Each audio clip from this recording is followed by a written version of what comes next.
আল্লাহ বলবেন হাশরের ময়দানে, বান্দা قال كذلك أتتك آياتنا فنسيتها وكذلك اليوم تنسى।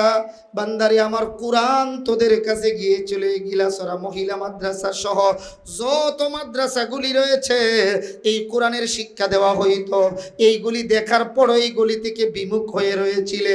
আমার কোরআন তোদের কাছে গিয়েছিল, দেখাও দেখো নাই, বুঝাও বুঝো নাই, দিনের কথা শুই নাও শোনো নাই, যেমনে মন তেমনি চলছ। ওই সময় যে অন্ধের মতো চলছ, কোরআন দেখাও দেখো না, হক জিনিসটা বুঝাও বুঝো নাই, জান্নাও জানো নাই। এই জন্য আমি আল্লাহ অন্ধ বানাইয়া উঠাইছি। নাউযুবিল্লাহ। নাহমাদুহু ওয়া নুসাল্লি আলা রাসূলিহিল কারীম। আউযু বিল্লাহি মিনাশ শাইতানির রাজীম। বিসমিল্লাহির রহমানির রহিম। ومن أعرض عن ذكري فإن له معيشة ضنكا ونحشره يوم القيامة أعمى قال رب لم حشرتني أعمى وقد كنت بصيرا قال كذلك أتتك آياتنا فنسيتها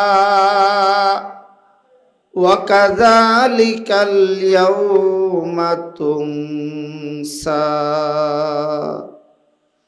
وعن عبد الله بن عمرو رضي الله تعالى عنهما أنه قال قال رسول الله صلى الله عليه وسلم إن في الجنة غرفا يرى ظاهرها من باطنها وباطنها من ظاهرها فقال أبو مالك الأشعري رضي الله تعالى عنه لمن هي يا رسول الله قال لمن ألان الكلام وأطعم الطعام وبات قائما الناس نيام أو كما قال عليه الصلاة والسلام اللهم صل على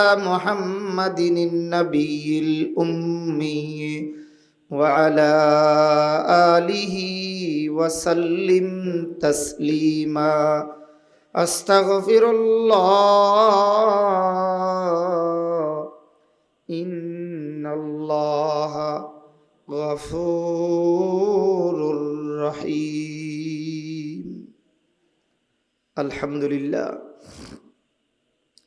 ফেঞ্চুগঞ্জ থানার এক ঐতিহ্যবাহী এলাকা ঘিলাছড়া মহিলা মাদ্রাসার শুরা সদস্য ও মাদ্রাসার সম্মানিত মোহতামিম সাহেবের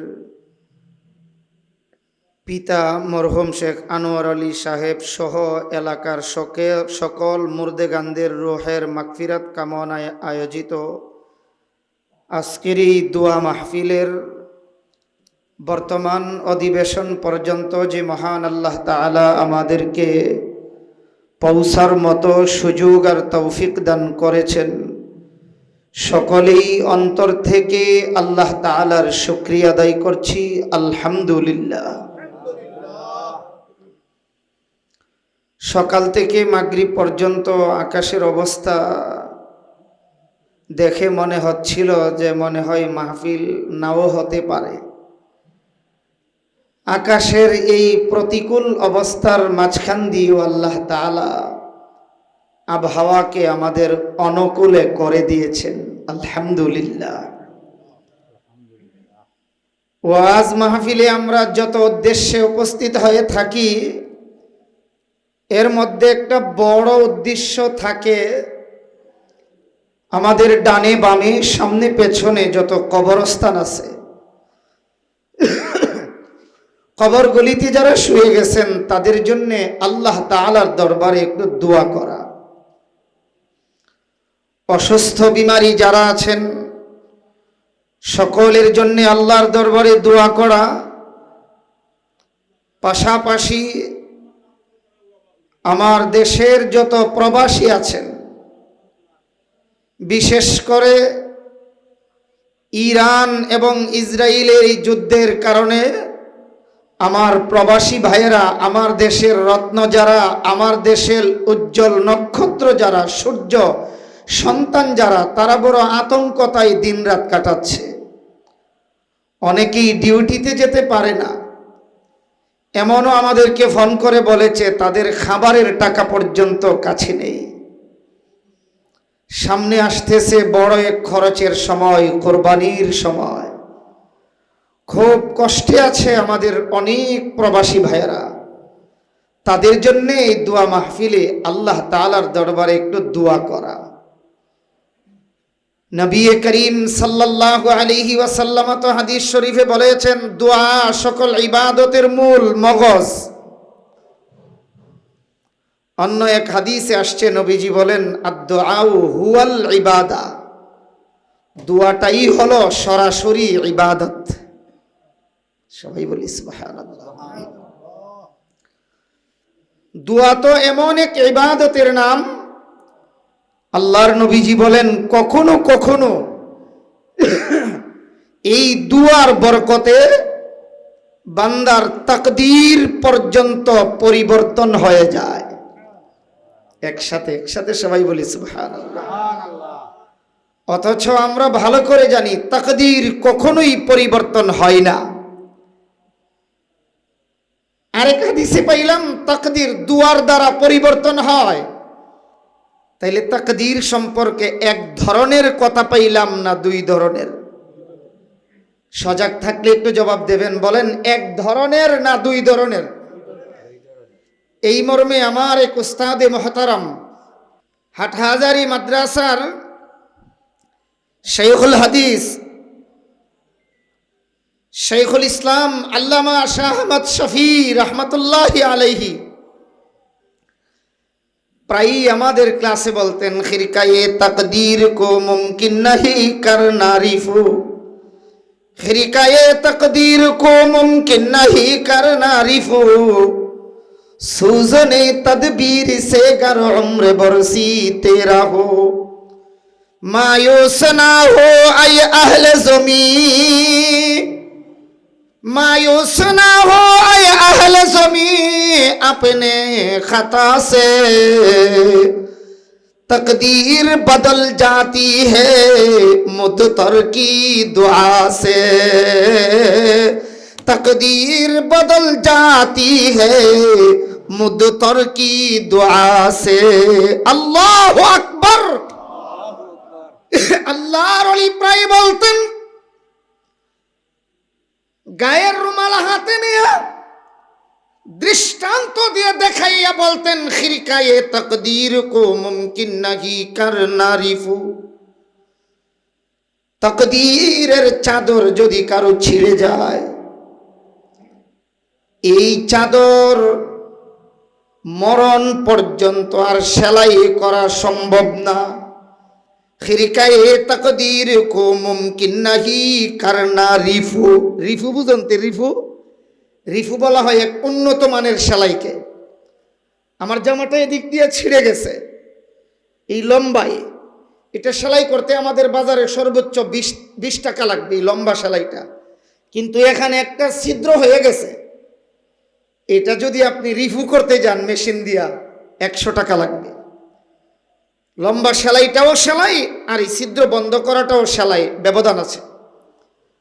তো আল্লাহর ওলি বলতেন, খিরকায়ে তাকদীর কো মুমকিন নাহি করনা রিফু, সুজনে তদবীর সে গর উমরে বরসিতে রহো। সুজন ফার্সি ভাষায়, বাংলায় সুই, সুই সুই চিনেন তো? আপনার ঘুমাই গেছেন কেন নাকি? একটু জবাব দিয়েন। সুজনে তদবীর সে গর উমরে বরসিতে রহো, তদবীরের সুই দ্বারা অর্থাৎ চেষ্টার সুই দ্বারা তকদীরের চাদর যদি কেউ সেলাই করতে চায়, সারা জীবন চেষ্টা করলেও সেলাই করতে পারবে? এক কথায় তকদির পরিবর্তন হয় না। বলেন বলেন, এক কথায় কি বুঝাইলেন? আরেকটু আস্তে কোন। তকদির পরিবর্তন হয় না। দেখেন পরে কি কয়, মায়ুস না হো আই আহলে জমি আপনে খাতা সে। হে পৃথিবীতে বসবাসকারীরা, যতই গুনাহ করো, গুনাহ থেকে, গুনার কারণে আল্লাহর রহমত থেকে নৈরাশ হইও না। কেন কেন? কই তকদীর বদল জাতি হে মুদতর কি দুআ সে। ভাঙ্গারি দইওয়ালা ব্যক্তি, মজলুম যারা, মজলুম জালিমদের নির্যাতনের কারণে যারা অত্যাচারিত হইয়া যায়, ওই জনগণ, নির্যাতিত মানুষ, নিপীড়িত, অত্যাচারিত মানুষ যদি আল্লাহর দরবারে দোয়া করে, আহ করে, ওই দুয়ার বরকতে আল্লাহ তাকদীর পর্যন্ত পরিবর্তন করে দেয়। তাইলে একসাথেই দুই রকম কথা পাইলাম। প্রশ্ন জাগে, হাদিসে পাইলাম তকদির পরিবর্তন হয় না, আর এখনের দ্বিতীয় শের বা কবিতায় পাইলাম ভাঙ্গারি দইওয়ালা ব্যক্তি, মজলুম মানুষ যখন আল্লাহর কাছে দোয়া করে, আল্লাহ এই দুয়ার বরকতে তকদির পর্যন্ত পরিবর্তন করে দেন। তার সংক্ষেপ জবাব, তাকদীর দুই প্রকার। বলেন তাকদীর। মাশাআল্লাহ, সবাই বলেন তাকদীর। আমি অনুভব করছি আপনারা অনেক মনোযোগের সহিত আলোচনা শুনছেন। আমরা আর একটু জবাব দেওয়ার চেষ্টা করব। তাকদীর, আত-তাকদীরুল মুআল্লাক ওয়াত তাকদীরুল মুবরাম। প্রথম তাকদীরকে আরবিতে বলা হয় তাকদীরে মুআল্লাক, আমি ব্যাখ্যা বলবো ইনশাআল্লাহ। দ্বিতীয় তাকদীর তাকদীরে মুবরাম। তাকদীরে মুআল্লাক যেটা অন্য জিনিসের উপর লটকানো, মুআল্লাক মানেই লটকানো, এটা পরিবর্তন হয়। আর তাকদীরে মুবরাম এটা আল্লাহর পক্ষ থেকে একেবারে শিল মাইরা দেওয়া, বন্ধ করে দেওয়া, এটা কখনোই পরিবর্তন। যেমন আল্লাহ আমাকে আপনাকে বুঝার জন্য একটা হায়াত ধরে নেই, হায়াত দিলেন 60 বছর। বলেন হায়াত দিলেন। পাশাপাশি আল্লাহ বলে দিয়েছেন, বান্দা তুমি যদি তোমার মা বাবার খেদমত করো, মুরব্বীদের সাথে ভালো ব্যবহার করো, আত্মীয়তার বন্ধন বজায় রাখো, আমি আল্লাহ মা বাবার খেদমতের বরকতে তোমার হায়াত আরো বাড়াইয়া দেব 40 বছর। মূল হায়াত ছিল কত বছর?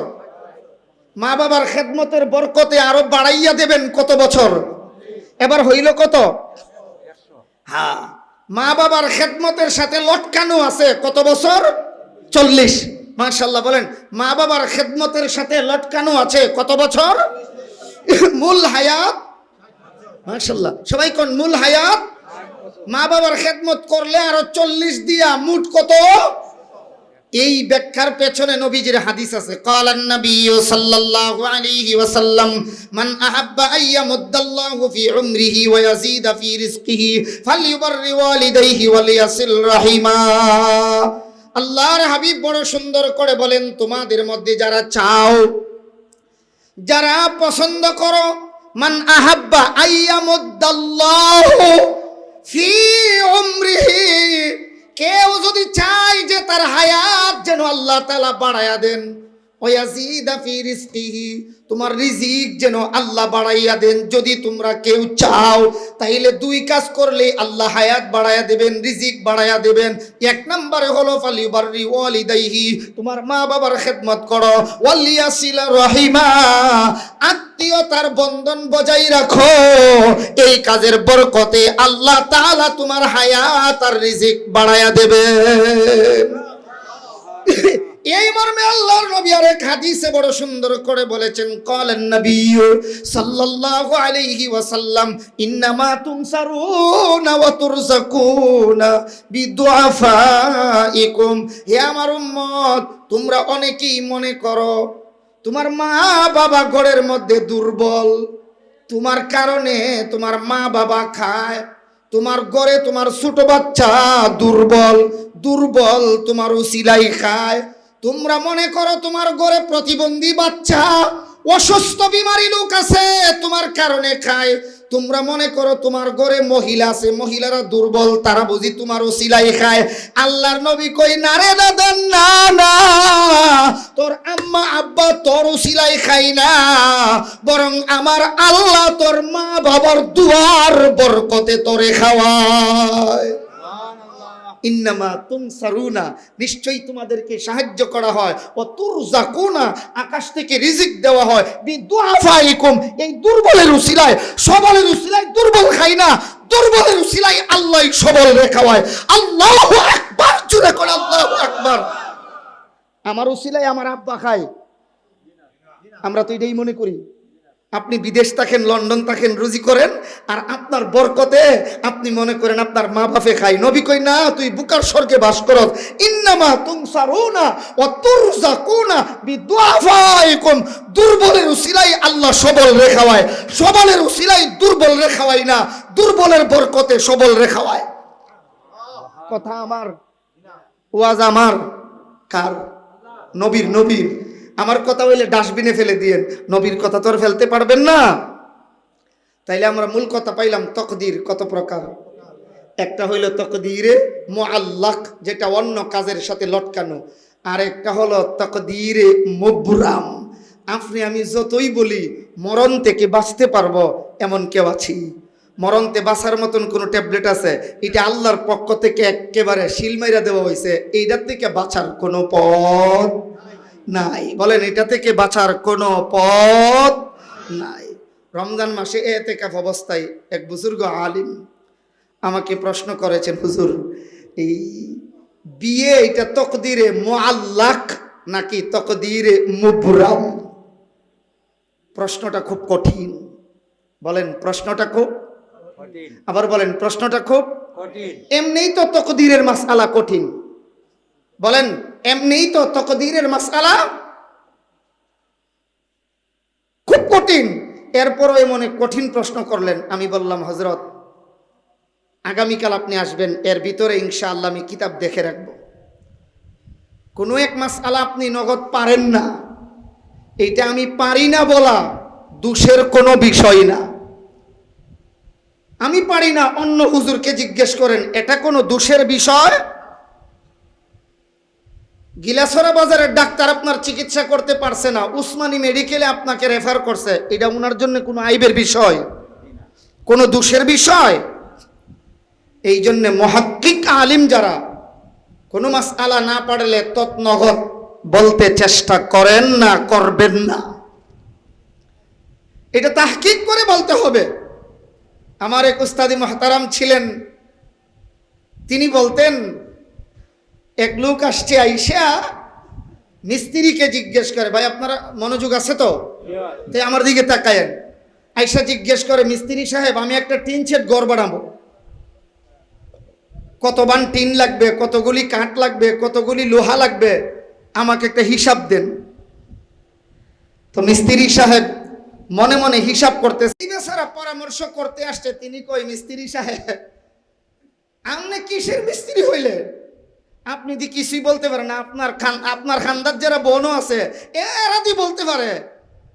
এমনি মিস্ত্রি মুস্কি হেসে কয়, আরে বুকা, শুনো, এরা যে আমার পাশে বসা একটাও সার্টিফিকেট ওয়ালা কোনো মিস্ত্রি নয়। এরা 3 বান 5 বান 7 বান 8 বান 10 বান 12 বান যে কইতাছইন, এরার কোয়াত ভুল হইলে কোনো সমস্যা নাই। আমি তো সার্টিফিকেট ওয়ালা মিস্ত্রি, আমি খুনতা মারতে গেলে হিসাব কইরাই মাথা লাগবো, এর লেগে হেরার হিসাব লাগে না, যেমন ছাতা কইতাছইন, আমি যখন কইমো হিসাব কইরাই আমাকে বলতে হবে। মুহাক্কিক আলিম যারা, তারা কোনো কিছু সন্দেহ লাগলে সাথে সাথে বলেন না, বলাটা বাহাদুরি নয়, এখানে না বলাটাই বাহাদুরি। তো আমাকে জিজ্ঞেস করার পর আমি বললাম আগামীকাল আসবে। মনে আসেনি মূল কথা? বিবাহ তকদিরে মুআল্লাক নাকি তকদিরে মুবরাম? ওনার প্রশ্ন খুব কঠিন। বলে যদি তকদিরে মুবরাম হয় তাইলে আর চেষ্টা করে লাভ কি? আল্লাহর পক্ষ থেকে যেমনি আছে তেমনি বিয়া হইবই। আর যদি মুআল্লাক হয় তাইলে তো এটা চেষ্টা করা দরকার, চেষ্টার দ্বারা পরিবর্তন হয়। কিতাব তাহকিক করে বের করলাম, বিয়ে আমার কার সাথে হবে এটা আল্লাহর পক্ষ থেকে নির্ধারণ করা আছে। বিয়ে কার সাথে হবে এটা আল্লাহর পক্ষ থেকে, কিন্তু বিবিটা নেককার হবে না বদকার হবে এটা তকদিরে মুআল্লাক। বিয়ে কার সাথে হবে এটা তকদিরে মুবরাম নির্ধারণ করা, কিন্তু এই বিবিটা নেককার হবে না বদকার হবে এটা তকদিরে মুআল্লাক। আমার আপনার দুয়ার মাধ্যমে যদি বউ বদকার হইয়া থাকে, দুয়ার বরকতে আল্লাহ তাআলা নেককার বানাইয়া দিতে পারেন। এই জন্য যারা বিয়া করছেন আল্লাহর কাছে বেশি বেশি দোয়া করুন, চাই আল্লাহ নেককার বিবি দান করেন। আর বিয়ে যারা করেও ফেলেছি আমরা দোয়া করা চাই যে আল্লাহ আমার বিবিটারে তুমি নেককার বানাইয়া দাও। এই দুয়ার বরকতে আল্লাহ নেককার বানাইয়া দিতে পারেন। আলহামদুলিল্লাহ বলেন আলহামদুলিল্লাহ। আসল মূল কথাই যাই, দোয়া একটা ইবাদত, এর দ্বারা তকদির পর্যন্ত পরিবর্তন হয়ে যায়। আল্লাহ কখনো কখনো পরিবর্তন করে দেন। দোয়া সম্পর্কে এক হাদিসে আল্লাহর হাবিব বলেন, উম্মত পৃথিবীতে কোনো ইবাদতে ভাব ধরলে লাভ নাই, কিন্তু দুয়ার বেলায় কান্নার বেলায় ভাব ধরলেও লাভ আছে।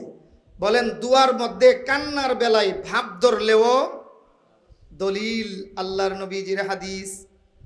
আশারায়ে মুবাশশারাত যে খুসুসি 10 জন সাহাবায়ে কেরামের নাম আছে, সাহাবায়ে কেরাম সবাই জান্নাতি, এর মধ্যে বিশেষ করে উল্লেখযোগ্য, তাই বলি কি হুদা 10 জনই জান্নাতি?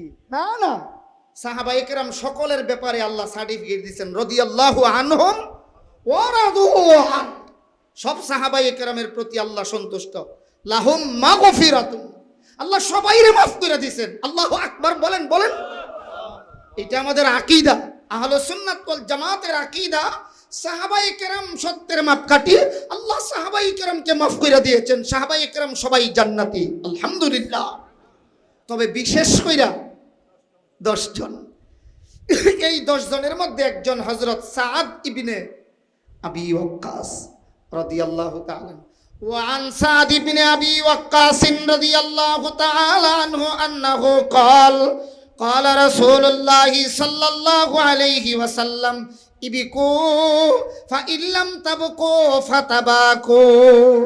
আল্লাহর নবী কই উম্মত কাঁদো, দুয়ার মধ্যে কাঁদো, কান্না আসে না, কলিজা পাথরের মতো শক্ত হইয়া গেছে, এমন আমার মতো যদি কারো শক্ত হইয়া যায়, আল্লাহর নবী কৌশল শিখাইয়া দিয়েছেন, ফাতাবাকু, কান্না না আসলে কান্নার ভাব ধরো, ভাব ধরলেও আল্লাহ এই গুনাহ মাফ করে দেবেন। মসজিদের বারান্দায় দাঁড়াই আব্দুল জলিল চাচাই তাহাজ্জুদ ফররা, ইমাম সাহেব হুজুর 4টার সময় মসজিদে ঢুকছেন তালা খুললা, ইমাম সাহেব দেখেন নাই চাচা যে বারান্দায় তাহাজ্জুদ পড়তেছেন। তো চাচার তো মনে অ্যালার্জি বাইরে গেছে কলজার ভিতরে, দেখ শুনি চিল্লাটা দিয়ে আইলাম আর তাহাজ্জুদ পড়তাছি, ইমাম সাহেব হুজুর আমারে দেখলেন না, দেখাইতাম কেমনে এখন, ডাক দিলেও শরম, তো তাই একটা সিগন্যাল মাইরা দিছে। বুঝছেন না আপনারা? ইমাম সাহেব হুজুর পেছন দিকে তাকায়া দেখে, সুবহানাল্লাহ, আব্দুল জলিল চাচা তাহাজ্জুদ পড়তাছেন, আমি দেখলাম না। এই যে একটা বাপ ধরলাম, কোন কোনো লাভ? সবাই কয় না, বলেন কোন লাভ? এই গিলাছড়া এলাকায় একেবারে সুরমা ব্রিজের পাশে বাড়ি, বিয়াইর বাড়ি, বিয়াই আসছে বেড়াতে, আসরের নামাজের পরে এই দোয়া মাহফিলের মাইকের আওয়াজ পাইয়া বিয়াইকে জিজ্ঞেস করে, বিয়াই আওয়াজ শোনা যায় কিসের? বলে আরে শুনছেন না, মাওলানা আব্দুস সামাদ মুহিত সাহেব দেশে আসছেন, ওনার আব্বা 30 তারিখে ইন্তিকাল করেছেন, এই সুবাদে তিনি এলাকার সকল মুর্দেগানদের জন্য দুয়ার ব্যবস্থা করেছেন, আলহামদুলিল্লাহ। এই মাইকের আওয়াজ, কই তাইলে চলেন যাই সেখানে দুয়ায় অংশগ্রহণ করব। আচ্ছা ঠিক আছে। আসার পথে বাড়ির সামনে আইসাই দেখে ছোট্ট নাতি, 8-10 বছরের নাতি দাঁড়ানো। বাড়ির মালিক বিয়ায়ে নাতি রে কই, নাতি টর্চ লাইটটা নিয়ে আসো আর আমার রুমালটা নিয়ে আসো। নাতি দৌড় দিছে রুমাল আনতে। এমনি দাদা কায় বেটা দাঁড়া, রুমাল যে আনবে দৌড় মারলে কোন রুমাল আনবে? কই দাদা কোনটা আনতাম? কই যে করোনার বছর হজ্জে গেছিলাম এই রুমালটা আনিস। অর্থাৎ বিয়াই রে বুঝাইছে বিয়াই হজ একবার না। পরেরটা কন্যা কে আপনারা? হ্যাঁ, হজ একবার নয় অনেকবার। এই যে বাপ ধরলেন হজের কোন সোয়াব তাকবনি পাইছা, ভাব ধরলে কোনো লাভ। সবাই কয় না, কোন ভাব ধরলে কোনো লাভ। কিন্তু আল্লাহর নবী বলেন উম্মত দুয়ার বেলায় কাঁদো, কান্না না আসলে কান্নার ভাব ধরো। এই যে অনেক সময় দুয়ার মধ্যে আমরা বলি আল্লাহ, অথচ চোখে পানি নাই, একটা বাপ দেখাইছি যেমন খাইন্দা দিছি আমি। আল্লাহর নবী কই এই যে বাপ দেখাইছ এর বরকতেও আল্লাহ তোমারে মাফ কইরা দেবে। এই মর্মে আরেকটা কথা বলি, আমরা আয়াতের তর্জমায় হাদিসের তর্জমায় যাব। হাসান বসরি রাহমাতুল্লাহি আলাইহি শাগরিদদের সামনে লম্বা ছোড়া বয়ান করলেন জনগণের সামনে। বয়ানের পর একজন শ্রোতা দাঁড়িয়ে আদবের সাথে বলেন, হযরত আপনি অনেক চমৎকার বয়ান করেছেন, তাসবিহাতের ফজিলত বলেছেন, পাশাপাশি ইস্তিগফার করলে কি লাভ হয় সে কথাও বলেছেন। দুইটা বিষয়ে দিক নির্দেশনা দিয়েছেন। কই বিষয়ে বাজান সবাই বলেন না, কই বিষয়ে? দুইটা বিষয়ে। একটা হলো তাসবিহ, বলেন সবাই, একজনের জবান বন্ধ রাখবে না। 1 নম্বরে, 2 নম্বর ইস্তিগফার, বলেন 2 নম্বর।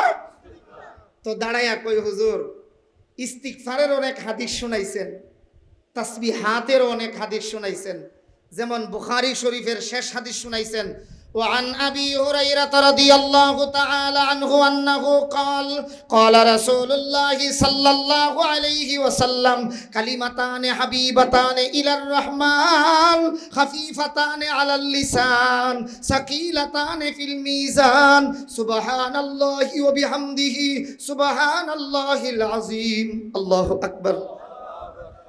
দুইটি কালিমা বা বাক্য রয়েছে আল্লাহর কাছে খুবই প্রিয়, জবানে পড়তে খুবই হালকা, মিজানের পাল্লায় খুবই ভারী। কালিমা দুইটা কি? সুবহানাল্লাহি ওয়া বিহামদিহি সুবহানাল্লাহিল আযীম। এত চমৎকার চমৎকার কথা বলেছেন।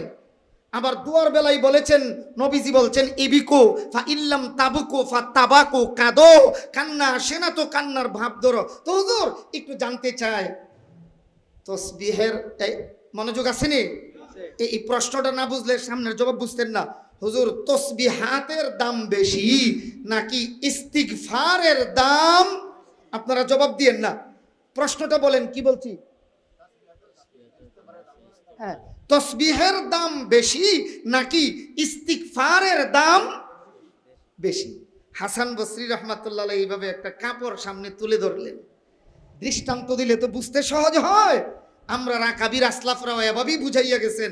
একটা কাপড় হাতে ধইরা কয়, বাবা বলো তো দেখি, আমার এই কাপড়টা যদি ব্যবহার করতে করতে ময়লা যুক্ত হইয়া যায়, এটা পরিষ্কার করার জন্যে সাবানের দরকার বেশি নাকি আতরের দরকার বেশি?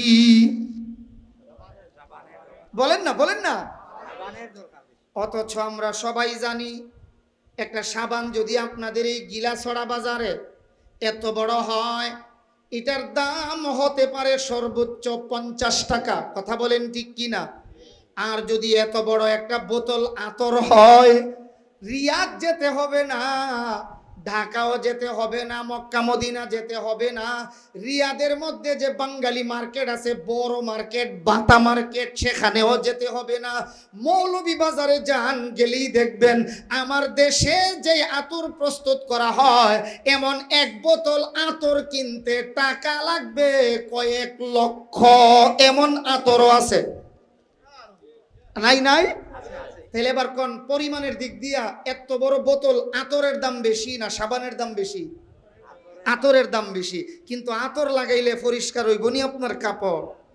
এমনি হাসান বসরি রাহমাতুল্লাহ আলাইহি বলেন, ব্যাটারি সাবানের দরকার বেশি বলে, হ্যাঁ, সব দামি জিনিস আতর লাগাইলেই পরিষ্কার হবে না, সব দামি জিনিস সব জায়গায় কাজে লাগে না। যেমন আপনি যদি বলেন, হুজুর আমি মাথার চুল কামাইতে চাই, 5 টাকার বেলেট দিয়া মাথা কামাইতাম না, 1200 টাকার কুড়াল দিয়া মাথা কামাইলাইমু, ওইবনি। 800 টাকার কুদাল দিয়া কামাইমু, পারবেননি মাথা কামাইতেন। আবার যদি বলেন, না হুজুর গাছ কাটমো, গাছ, কুড়াল তো একটু মোটা, ধার কম, বেলেটের মধ্যে ধার বেশি, এই বেলেট দিয়া গাছ কাটিলাইমু, পারবেননি কাটতেন। কারণ কি, যার কাজ তাকেই সাজে, অন্য করলে লাঠি বাজে। কথা বলেন ঠিক কি না? হাসান বসরি কই, বাবারে শুনো, তসবি হলো আতরের মতো, তসবি বড় দামি আতরের মতো, আর সাবান ওই যে ইস্তেগফার, এটা হলো সাবানের মতো। আমরা সবাই গুনাহগার, আমাদের জন্য বেশি দরকার ইস্তেগফার। ইস্তেগফারের সাবান লাগাইয়া এই কলবের মধ্যে ঘষা দিলে গুনাহ তাড়াতাড়ি পরিষ্কার হয়। এই জন্য ইস্তেগফার করা, আল্লাহর দরবারে, মালিকের দরবারে দোয়া করা, যেই দুয়ার ইন্তজাম আজকে করা হয়েছে, এই দুয়ার বরকতে আল্লাহ গুনাহ মাফ করে দেন। সুবহানাল্লাহ। এই জন্য কিছু চাইলে কার কাছে চাই ভাই? সবাই কর। কেউ যদি আল্লাহ থেকে মুখ ফিরায়, কেউ যদি আল্লাহর জিকির থেকে বিমুখ হয়, আগে তরজমা বাংলাটা শুনেন, আয়াতটা পরে শোনাবো। তার জন্য আল্লাহ কয় 2টা শাস্তি। বলেন শাস্তি কয়টা? যারা আল্লাহর জিকির থেকে মুখ ফিরায় তাদের শাস্তি কয়টা? একটা দুনিয়াতে আর একটা আখিরাতে। মাশাআল্লাহ মাশাআল্লাহ, এতক্ষণে পরিপূর্ণ মনোযোগ হয়েছে আপনাদের। সবাই বলবেন, যারা আল্লাহর জিকির থেকে মুখ ফিরায় তাদের শাস্তি কয়টা? একটা দুনিয়াতে আর একটা আখিরাতে। দুনিয়ার শাস্তিটা হলো আল্লাহ তাকে সংকীর্ণতার জীবন দান করবেন। আখিরাতের শাস্তিটা হলো আল্লাহ তাকে অন্ধ বানাইয়া উঠাবেন। আমরা 2টা শাস্তির কথা মনে রাখবো। 1 নম্বর শাস্তি, সংকীর্ণতার জিন্দিগি, জীবনে শান্তি পাইতো না। দেখবো যে ধন সম্পদের অভাব নাই, কিন্তু শান্তি বলতে কিচ্ছু নাই। বলেন ধন সম্পদের, মাশাআল্লাহ, সবাই পেছনের বাইরে রাখুন, ধন সম্পদের শান্তি বলতে কিছুই নাই। সংকীর্ণতার জীবন দান করবে, আর হাসরের ময়দানে অন্ধ বানাইয়া উঠাবেন। শাস্তি কয়টা? এবার আয়াতটা পড়ি। সূরা তাহা এর 124 নম্বর আয়াত।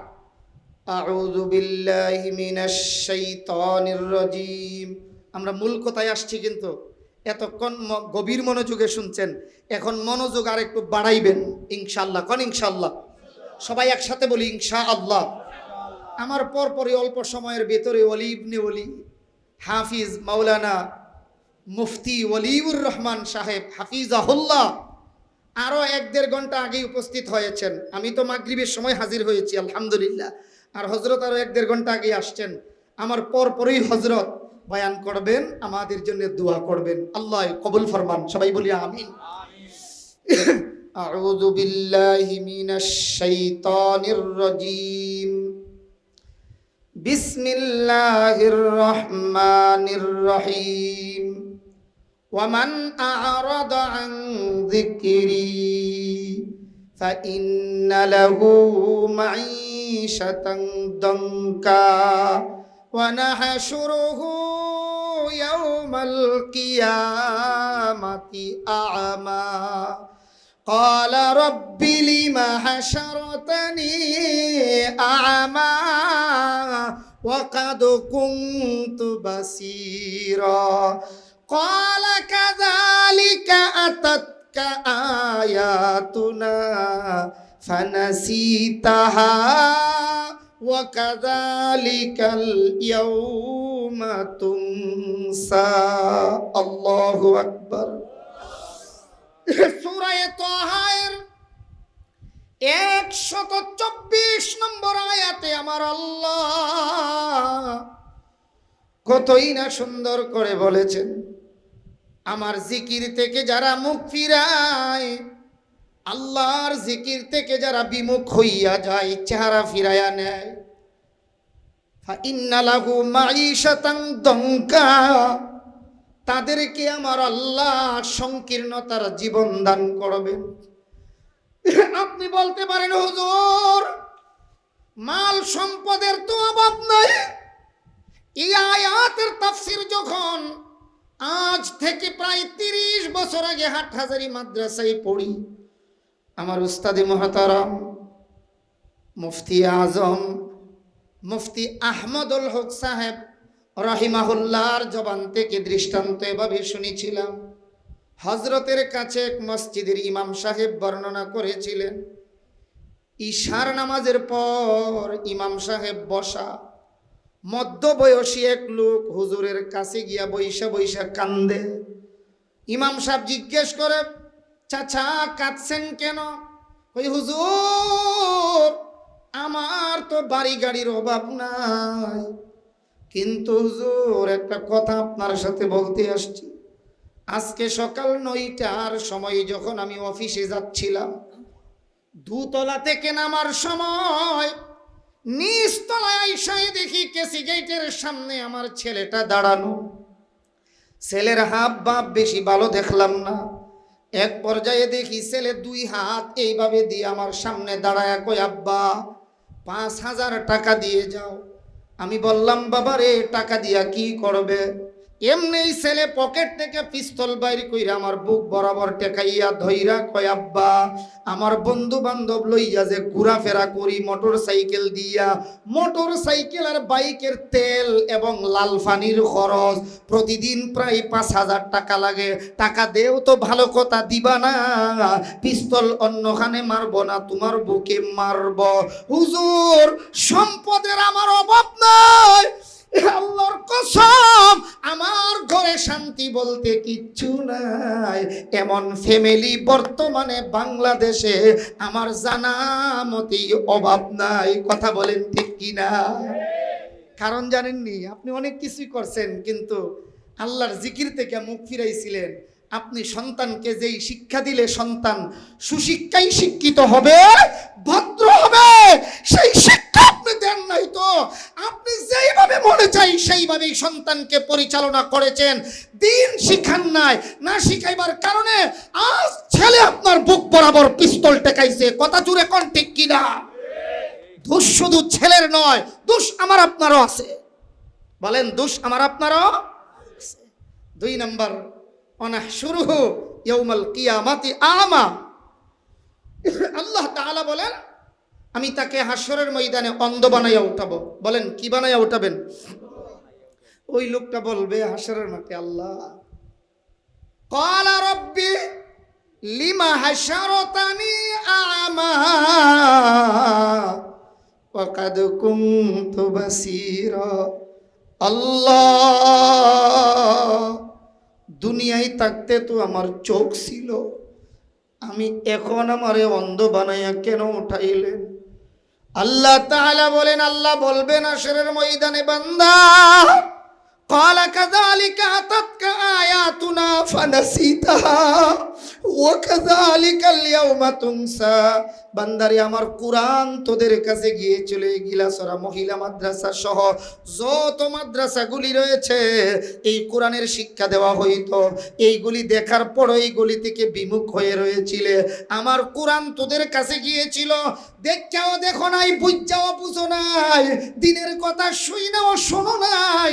যেমনি যেমনে মন তেমনি চলছ, ওই সময় যে অন্ধের মতো চলছ, কোরআন দেখেও দেখো না, হক জিনিসটা বুঝাও বুঝো নাই, জান্নাও জানো নাই, এই জন্য আমি আল্লাহ অন্ধ বানাইয়া উঠাইছি।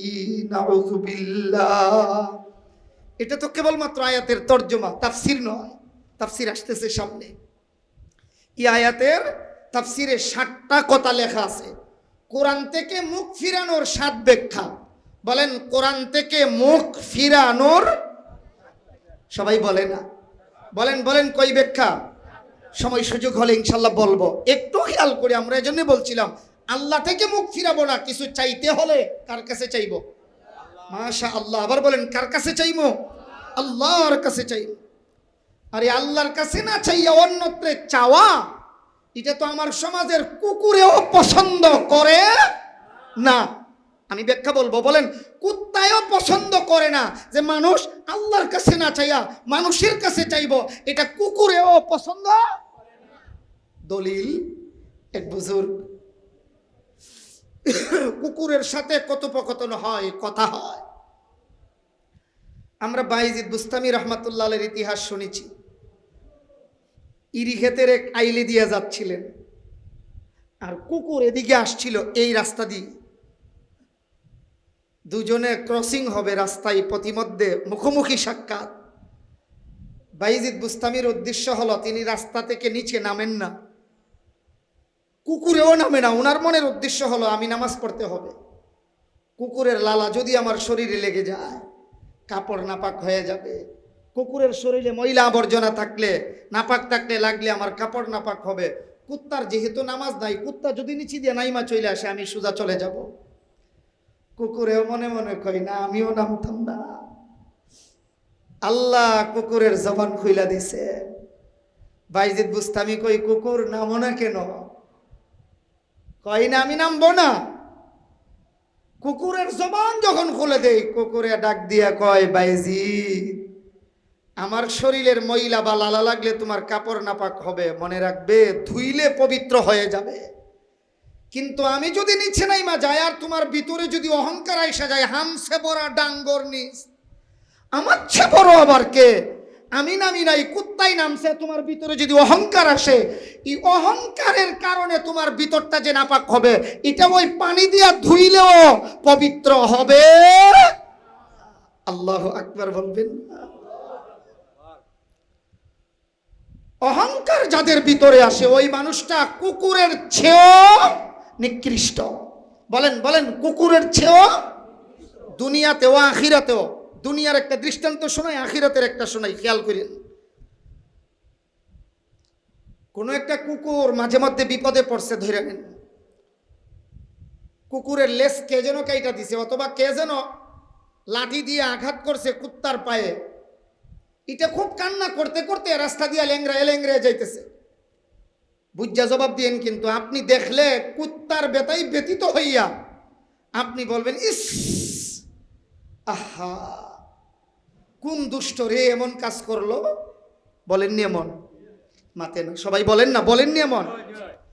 পক্ষান্তরে কোনো জালিম, কোনো স্বৈর শাসক, কোনো স্বৈরাচার, কোনো ফ্যাসিবাদ জনগণের উপর জুলুম করার কারণে জনগণ খেপে ওঠার পর যদি দেশ ত্যাগ করে একজনেও আফসোস করে বলে না ইস 17 বছর পরে দেশ ছাড়লেন কেন? মানুষের কয় আল্লাহ যে তাইনে দর্শন বালা হইছে। কুত্তাই বিপদে পড়লে বেতাই ব্যতীত হয়, জালেম স্বৈরাচার বিপদে পড়লে কেউ বেতাই ব্যতীত হয় না। জোরে বলেন, জোরে বলেন, ঠিক কিনা? কুকুরের চেয়েও তার প্রতি ঘৃণা জাগে বেশি। কোন জালিম যদি কারো উপর জুলুম করে, এই জালিম বিপদে পড়লে মানছে কই আল্লাহ তাইনে যে দর্শে পালা হইছে। হাসরের ময়দানে হবে কি? ওই অহংকারীকে আল্লাহ, লম্বা চোড়া হাদিসের সংক্ষেপ বলছি, তাই তো খুব বড় দম্ভ বড়ে চলতো, অহংকার দেখাইতো। আল্লাহ তাইনের লাশটারে পর্যন্ত, এই দেহটারে পর্যন্ত ছোট বানাবে। ছোট 3.5 হাত বডি, হঠাৎ দেখবেন 3 হাত, এরপরে দেখবেন 2.5 হাত, এরপরে দেখবেন 2 হাত, একটু পরে দেখবেন 1 হাত, একটু পরে দেখবেন হাদিস শরীফের হাত টাকা নামলাতে। নামলাতুন মানে মাশাআল্লাহ, মাশাআল্লাহ জোরে কোন, নামলাতুন মানে ওই যে কোরআন শরীফে একটা সূরা আছে না, সূরাতুন নমাল, মানে পিঁপড়া, একেবারে পিঁপড়ার মতো ছোট্ট বানায়া দেবে। একটু খেয়াল করেন পিঁপড়া আপনার পায়ের তলে পড়ছে কি না পড়ছে, এইটা আমরা অনেক সময় বুঝি, কিচ্ছু বুঝি না। হাসরের মাঠে ওই যে আমরা একটা কথা বলি, উস্তাদের মায়ের বলে, জোরে কর জোরে কর আরো জোরে, ওইছে না ভাই উস্তাদের মার। শেষ রাইতে আপনার মতো আমার মতো নিরহ মানুষ যারা, আমরা এই সময়ে শক্তি বাইরে যাব, আমরা একবারে বুক ফুলাইয়া হাসর মাঠে আটমো আর চলমো, হঠাৎ করে ফাওয়ার তলার জানে কিতা পড়ছে, আর এটা কইব আব্দুর রহমান ভাই তুমি দিয়ে আমার ফাড়া দিয়ে একবারে গাইলা লাইছো, আরে তুমি কি আমার ভাইয়ের তলায়, আরে আমি দি এলাকার বড় সর্দার, সর্দার সাহেব আপনার এই অবস্থা কেনে, ভাই দুনিয়ার থাকতে যে অহংকার করতাম, অহংকারের কারণে আল্লাহ আমারে ফিফরার মতন বানাইয়া তোমার ফাওয়ার তলাত ফালাইয়া ফেশা আমাকে আল্লাহ অপমানিত করেছেন। ওই যে তোমার উপর জুলুম করতাম এর বদলা দিবেন আল্লাহ। আল্লাহু আকবার, হইছে না তো আরো জোরে আল্লাহু আকবার। এক বুজুর্গের সাথে কুত্তার কথোপকথন, খেয়াল করেন কথা। বুজুর্গ কুকুর রে বলে, কুকুর, মনোযোগ আছে তো, তোমাদের মধ্যে বেশ অনেকগুলি অভ্যাস আছে, খাসলত আছে, খুবই ভালো। থানবী রহমাতুল্লাহ আলাইহি লেখেন, কুকুরের মধ্যে 10টা এমন অভ্যাস আছে যেই গুণগুলি কোনো মানুষে অর্জন করলে আল্লাহর ওলি না হইয়া মরত না, এমন গুণ আছে। এর মধ্যে 1 নম্বর গুণ, শুনতেছেন তো, প্রভু ভক্ত হওয়া। কুকুর মালিকের ভক্ত হয়, বলেন কুকুর মালিকের। কুকুর অকৃতজ্ঞ নয়, কুকুর কৃতজ্ঞ হয়, মানে উপকারীর উপকার স্বীকার করে, কোন উপকারীর উপকার স্বীকার করে। কুকুর ফরমাবরদার হয়। কুত্তারে আপনি একদিন খাওয়াইয়া 3 দিন বাইরাইলেও আপনার বাড়ি ছাড়বে না। আর আমার মতো কোন মানুষকে আপনি 10 বছর খাওয়াইছেন, কোনো কারণে একটু ব্যতিক্রম হয়ে গেছে, সে আপনার নিকট থেকে দূরে গিয়ে আপনার বদনাম সমালোচনা শুরু করে দেবে। কথা বুঝতে থাকলে জোরে কোন ঠিক কিনা? কুকুর, তোমাদের মধ্যে ভালো ভালো গুণ আছে, তবে তবে তবে এটা শুনেন, তবে খারাপ অভ্যাস আছে, এইগুলি দেখলে আমার লজ্জা লাগে। কুত্তা জিগাই আল্লাহর ওলি রে ওলি, একটু বলেন কি বদ অভ্যাস? 1 নাম্বার বদ অভ্যাস, তোমরা ফসরাপ করলো ঠ্যাং আলগি দিয়া, আরেক বেটার দেওয়ালও ফেসাব করে দাও, জমিনে ফেসাব না করে উঁচা জায়গা ফেসাব করো, কারণটা কি জানতে চাই? আরেক বেটার দেওয়াল ভিজাও কেন? শুনতেছেন? 2 নাম্বার, সাধারণ মানুষ দেখলে ঘেউ ঘেউ করো না। চোর, ডাকাত এবং ভিক্ষুক, যারা ভিক্ষা করতে হয়, এরারে দেখলে তোমরা খালি ঘেউ ঘেউ করো। কি অবাস্তব বলছি না বাস্তব? তোমরা ভিক্ষুক দেখলে ঘেউ ঘেউ করো কেন? এবার শুনেন, কুকুর জবাব দিয়া বলে, আল্লাহর ওলি, আমি কুত্তাই জানি, আমরা সবাই জানি তোমরা আশরাফুল মখলুকাত, সৃষ্টির সেরা। সবাই বলেন, কষ্ট হইতেছে আপনাদের, বলেন সৃষ্টির সেরা। ও আল্লাহর ওলি, আমি জানি মানুষ আশরাফুল মখলুকাত, সৃষ্টির সেরা, আর আমরা কুকুর আরজালুল মখলুকাত, সৃষ্টির মধ্যে নিকৃষ্ট। আশরাফের বিপরীত আরজাল, বলেন আশরাফের বিপরীত আরজাল।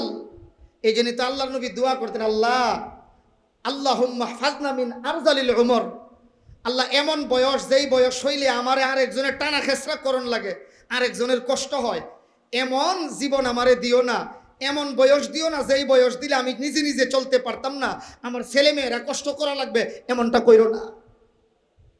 আশরাফ উৎকৃষ্ট, আরজাল নিকৃষ্ট। কোন আরজাল?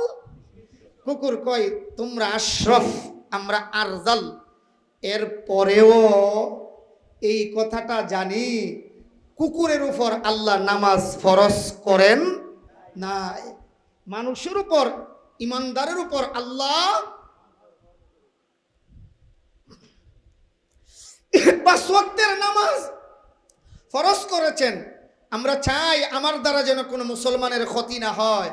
আমরা যদি প্রস্রাব করি জমিনে আর কোনো মুসলমান নামাজ পড়তে যাই, মসজিদে পড়তে পারছে না কোনো কারণে, কোনো খেতে খামারে বা রাস্তাঘাটে যদি নামাজ পড়তে যায়, ওইখানে যদি আমার পেশাব থাকে, তো হইতে পারে ওই জায়গায় সেজদা পড়লে ইমানদারের নামাজটা তো হবে না।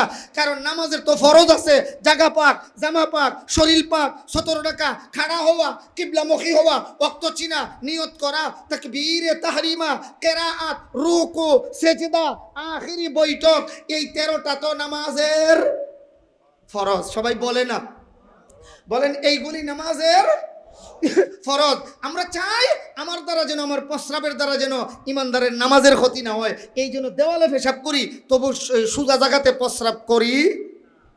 2 নম্বরটার জবাব দাও, ভিক্ষুক দেখলে কেন ঘেউ ঘেউ করে উঠো?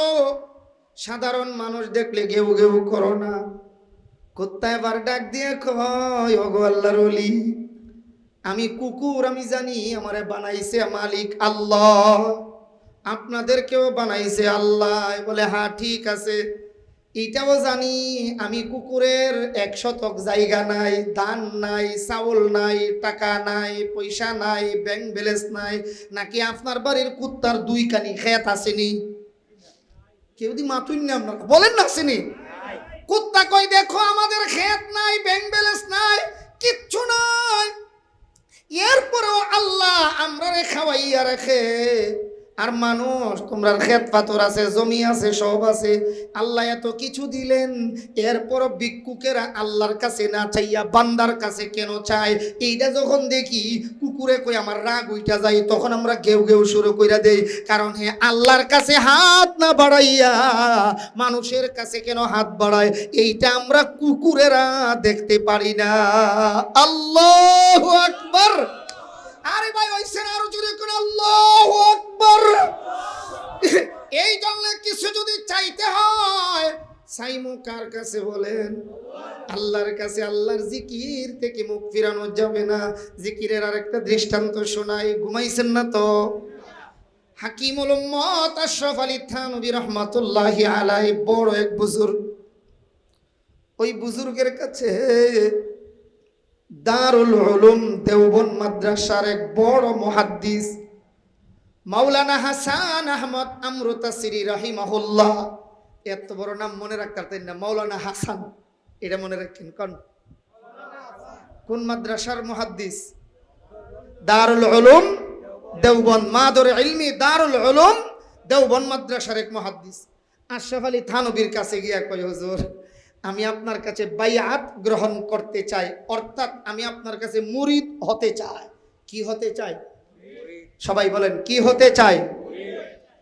আশরাফ আলী থানভী রহমাতুল্লাহ দীর্ঘদিন পর্যন্ত বিভিন্ন বাহানা দিয়া ঘুরাইছেন, মুরিদ করেন না।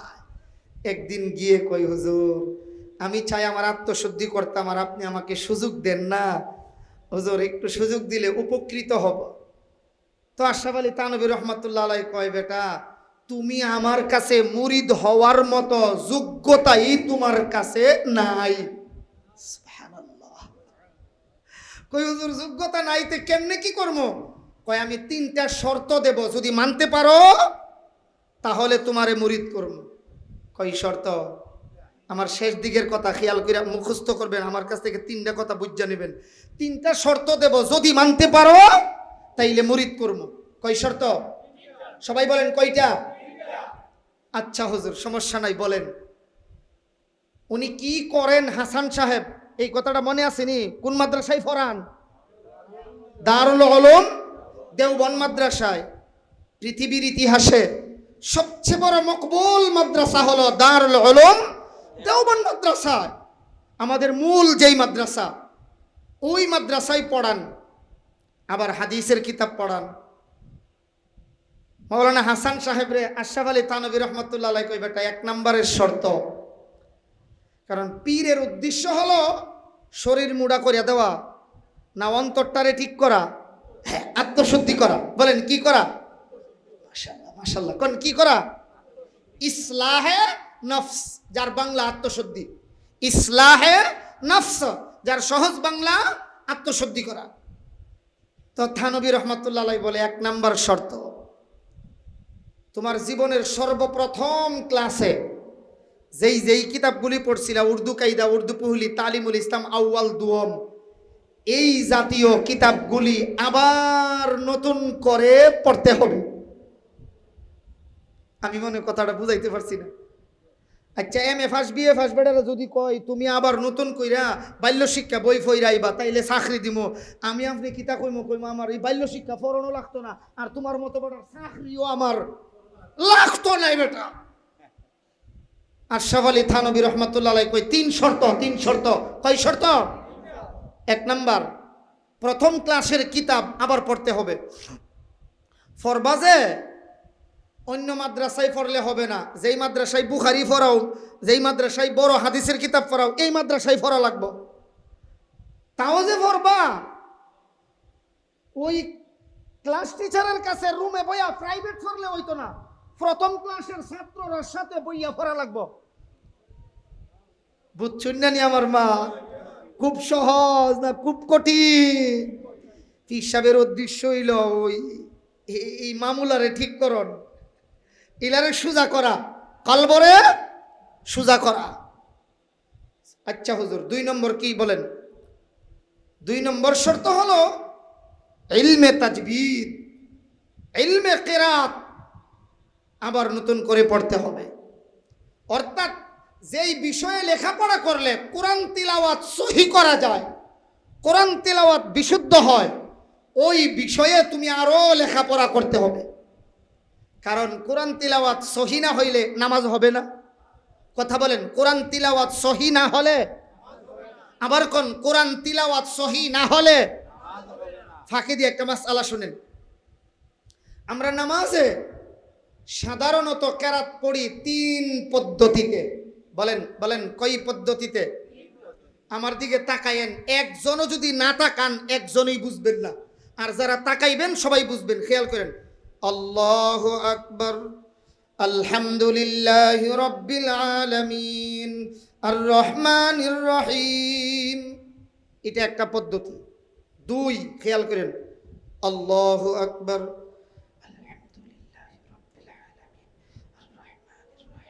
মানে এমন ভাবে পড়ছি আমার পড়াটা যেন আমার কানে শুনি। কয়টা গেল?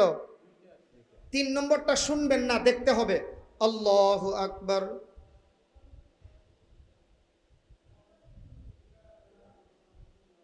শুনছেন কিছু? দেখছেননি?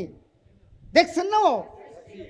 হ্যাঁ, আগের 2টাই ঠুট লড়ছে, টুট খুলছে, 3 নম্বরটাই ঠুট খুলে নাই।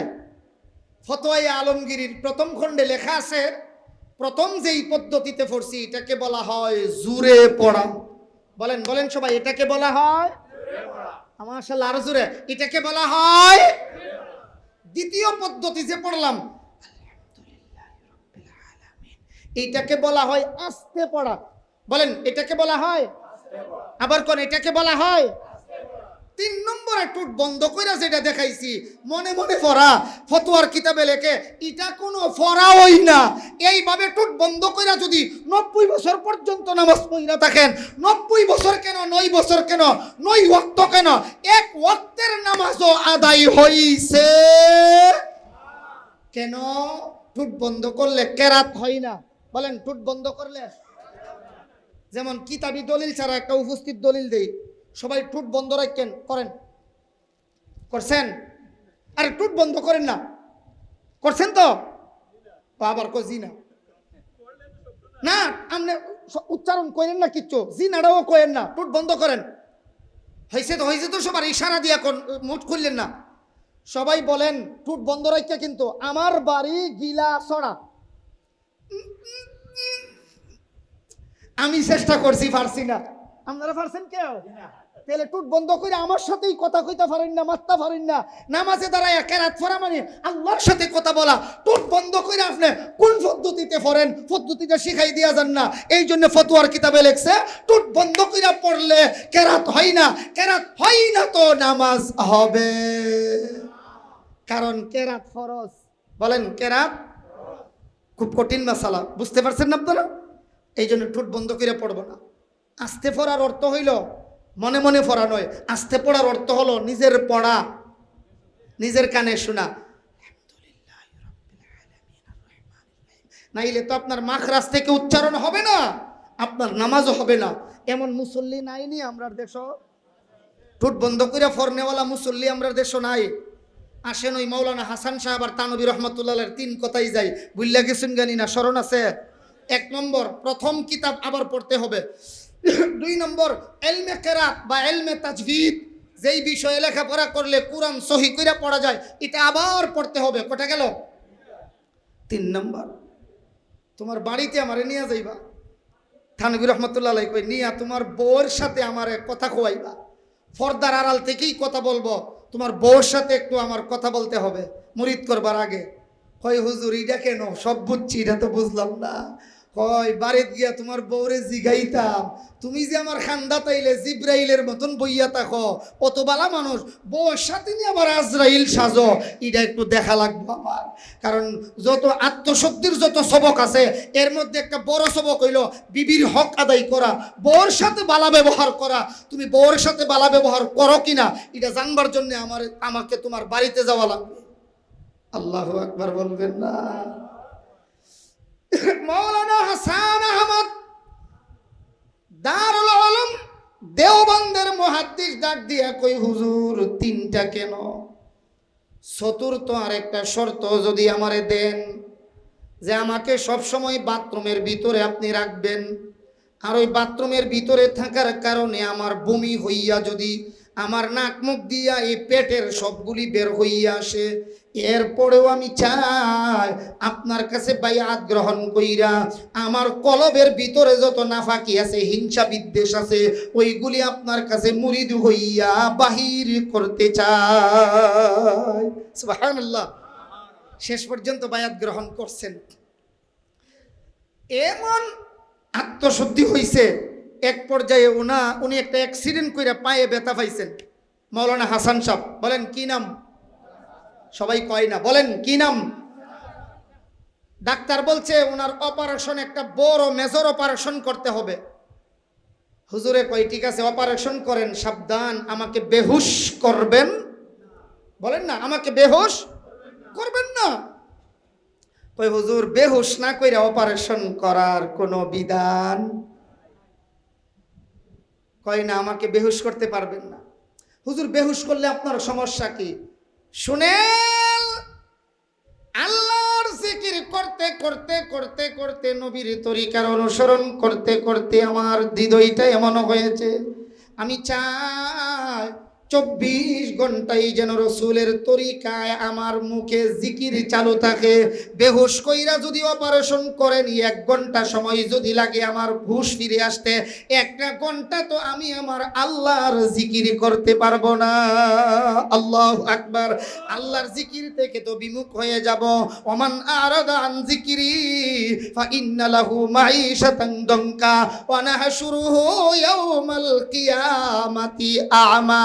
আমি চাই আমার মুখে যেন সব সময় জিকির থাকে।